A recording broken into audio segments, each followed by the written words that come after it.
language you speak. They do not care about where you went to school. They care about if you can perform. And there's a freedom in this, right? Because your career is entirely within your own hands. So when I walked into my first kitchen, I had a lot working against me. I was a felon, I was an addict, and the restaurant did not care about that.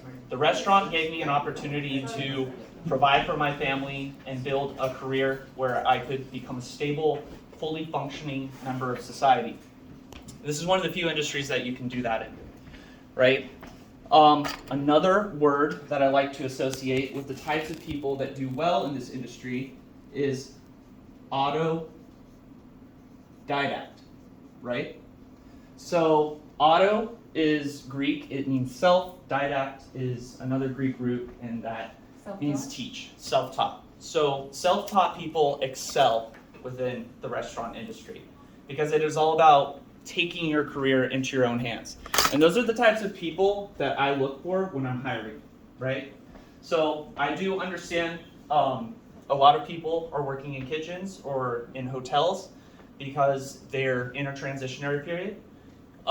That's totally fine. Those people, they have a place in the industry too. But the people that I pay attention to and the people that I invest my time in is the autodidacts, the people that want to take their life and their career into their own hands. When I can identify that person, I give them opportunities and I give them responsibilities and I build them into chefs, right? So really the freedom that you have in this industry, it's not the type of freedom that you get from, let's say, a remote job, right? You're working long hours, you're pretty much married, you're almost a doctor, right? You're on call if you're a chef. If somebody doesn't show up at work and it's your day off, you gotta rush in, you gotta put out the fire, right? So the freedom that the industry does afford, though, is that you can take it as far as you want. You can go and walk into one of these amazing restaurants in downtown LA, which are global restaurants. Here in Los Angeles, we set the trends for the rest of the world, right? So while in America, somebody in culinary school may have dreams of going to Paris or London or Copenhagen and learning from the Michelin chefs over there. European culinary students have dreams of going to Los Angeles, Chicago, New York. And so you are in a very unique position with Los Angeles right in your backyard. You can walk into one of these world-class restaurants or one of these world-class chefs, and you can work your way up. And they notice these things because being a chef is a pedagogical trait, which means you teach and you hand down what was taught to you, what was so freely given to you, right?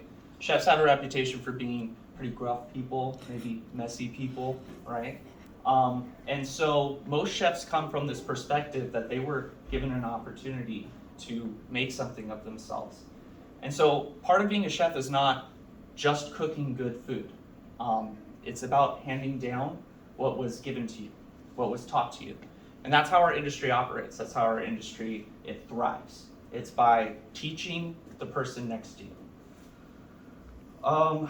So starting out, path to success in the industry, everybody starts at the bottom. And that doesn't mean, even if you're a culinary student, even if you have a degree in it.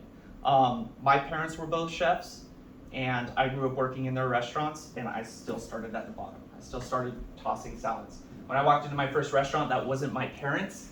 I thought I knew everything, and I quickly learned I didn't know shit, right? It was very embarrassing. But there's a lot of humility that comes in working in the service industry, right? Every restaurant is different. Just because you did really well at one restaurant or one hotel does not mean that you're going to do well at the next one, right? There are new techniques everywhere you go. You never stop learning. I might be an executive chef at my restaurant right now, but I guarantee you if I walked into a place like Republique, I would have a lot to learn. I would not be a master there, right? So,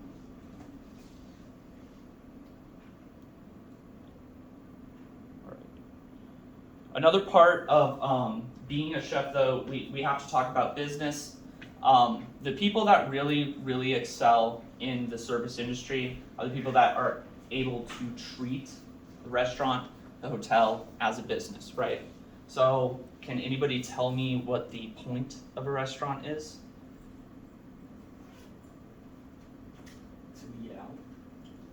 Okay, does anybody else have anything? When you're in a business, it's always important for everybody to do their part. Yes. Besides, sometimes when you're in a business, there's always balance. Yeah. Without balance, there would probably be chaos. Yeah. Yes, that is. That chaos is actually a good word because there's a huge part of the industry. It is controlled chaos. However, the point of a restaurant, because it is a business, is to make money. All right? Making good food and good service comes second. It is a business. So we're there to make money.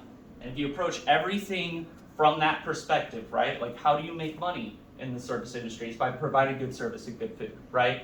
But everything has to be about money. And the people that excel in this industry understand that. Now, there's a human aspect to everything, right? So obviously, when you're working with staff, you want to give them time off with their families and that kind of stuff. But you also have to think about the business as its own living, breathing entity, right? And if there's something that's happening within that business that is making it hemorrhage its life force, which is money, you have to make those decisions.